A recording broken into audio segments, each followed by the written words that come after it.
आपल्यासोबत नागपूरचे सुप्रसिद्ध व सुविख्यात होमिओपॅथी डॉक्टर विलास डांगरे आहे. सर, भारत सरकारने तुमच्या कार्याचा गौरव केलेला आहे आणि आज तुम्हाला पद्मश्री पुरस्कार जाहीर केलेला आहे. तुमची पहिली प्रतिक्रिया? यामध्ये मला आनंद एवढ्यासाठी होतो आहे की भारत सरकारने केवळ माझा नव्हे तर माझ्या चिकित्सा पद्धतीला मोठं केलेलं आहे, मोठा पुरस्कार दिलेला आहे असं मी मानतो. कारण होमिओपॅथिक चिकित्सा पद्धती ज्या पद्धतीने समाजामध्ये समाजाचं ज्या पद्धतीचं मत होतं की ही साबुदाणापॅथी सर्दी खोकल्यासाठी फक्त प्रसिद्ध आहे, याला याच्यावर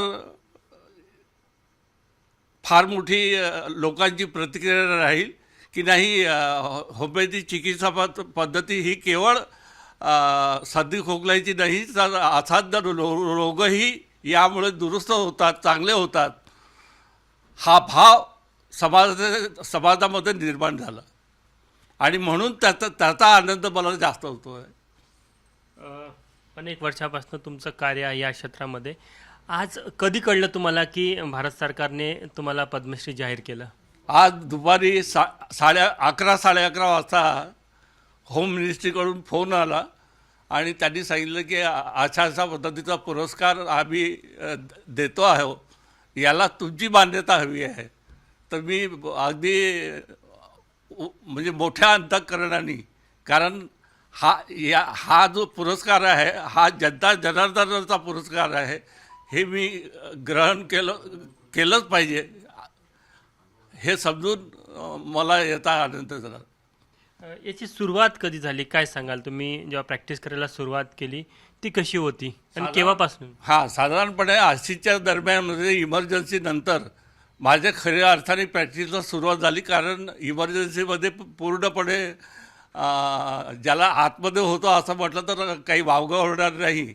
आणि 80 नंतर खऱ्या अर्थाने प्रॅक्टिस सुरू झाली. पण प्रॅक्टिसचा योगायोग असा की प्रॅक्टिसच्या सुरुवातीपासून पहिले 1-2 महिने जर सोडले तर मला या कामामध्ये सातत्याने यश मिळालं आहे. आणि सातत्याने हा विचार डोक्यात ठेवून मी प्रचंड मेहनत घेतली, प्रचंड अभ्यास केला आणि रुग्णांना आनंद देऊ शकलो, त्यांची सेवा करू शकलो, त्यांना दुःखातून मुक्त करू शकलो. तुमची जी चिकित्सा पद्धती होती त्यामध्ये नाडी परीक्षणाला खूप विशेष महत्त्व होतं. नाही, नाडी परीक्षणापेक्षाही ज्याला आमच्या भाषेमध्ये टोटॅलिटी ऑफ सिम्पटम म्हणतात, ज्याला इंग्रजीमध्ये, आणि लक्षण समूह जर एकत्र केले तर लक्षण समूहाच्या माध्यमातून ही चिकित्सा पद्धती उदयाला आलेली आहे. लक्षण समूह जर बरोबर मिळाले आणि लक्षण समूह बरोबर मिळाले की औषध बरोबर मिळते. ही कला, हा अभ्यास या चिकित्सा पद्धतीमध्ये असल्यामुळे त्याचा एक फायदा झाला. अनेक असे रुग्ण होते नामांकित, ज्यांनी वेगवेगळ्या क्षेत्रात नाव मिळवलं. नागपूरच्या बाहेर, मुंबई असेल, देशातल्या वेगवेगळ्या शहरात असणारे मोठे रुग्ण हे तुमच्याकडे सातत्याने उपचार घेत होते. त्यांच्या काही आठवणी, असे मोठे काही नाव सांगता येईल? हो, सांगता येईल. परमपूजनीय बाळासाहेब देवरस यांच्यावरही मी चिकित्सा केलेली आहे. माननीय बाळासाहेब ठाकरे यांच्यावरही 20 वर्षापूर्वी मी जवळजवळ 3-4 वर्ष सातत्याने चिकित्सा केली आहे आणि त्याच्यामध्ये यशही मिळवलं आहे. त्यांना मी आनंदही देऊ शकलो आहे.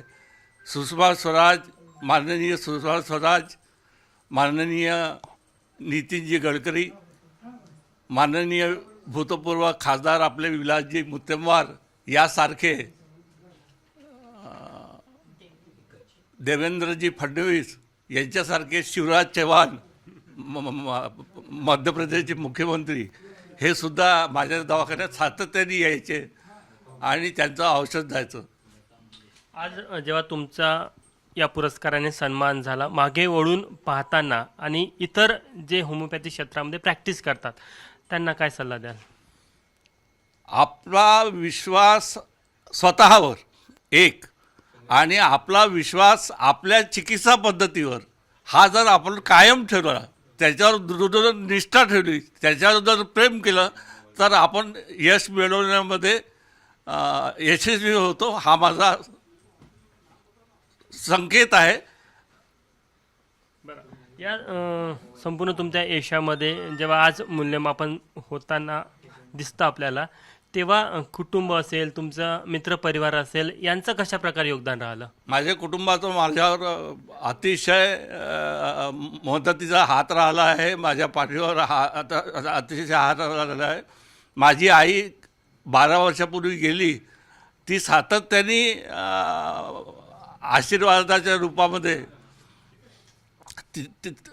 तिचा मला सातत्याने आशीर्वाद मिळत राहिला. मी आणि या कामाला गती देत राहिलो. त्याचप्रमाणे माझे मित्र, माझे कुटुंबामधले माझे भाचे भाची आणि इतर सर्व माझे नातू. म्हणजे तुमच्याकडे येणारा रुग्ण हा पहाटे 5 वाजता नंबर लावतात, त्याबद्दल देखील अनेक किस्से आम्हाला ऐकायला मिळतात. 4 वाजता कशा प्रकारे असायचं? त्यांना जर का नंबर लावून घ्यायचा असला तर कशा प्रकारे ते तुम्ही नियोजन करत होतो? आणि महत्त्वाची गोष्ट की पहाटे 4 वाजतापासून ते तुमच्या रुग्णालयासमोर उभे राहायचे. पहिल्या लॉटमधला नंबर मिळावा याच्यासाठी त्यांची सारखी धडपड राहायची. त्यांच्या कामामुळे त्यांना 9 वाजता नंबर वाटले जायचे, कुपन दिल्या जायचं. तर हे कुपन मला पहिल्या लॉटमध्ये मिळावं अशी त्यांची इच्छा राहत असल्यामुळे ते सातत्याने 4 वाजता, काही तर 1 वाजता 2 वाजता असे पोहोचले आहेत आणि त्यांनी 9 वाजता आपला नंबर मिळवला आहे. तुम्ही रोज 16-16, 18-18 तास काम करायचे. हे सातत्य अनेक वर्ष राहिलेलं आहे. आज तुमच्या याच कार्याचा केंद्र सरकारने, भारत सरकारने सन्मान केलेला आहे.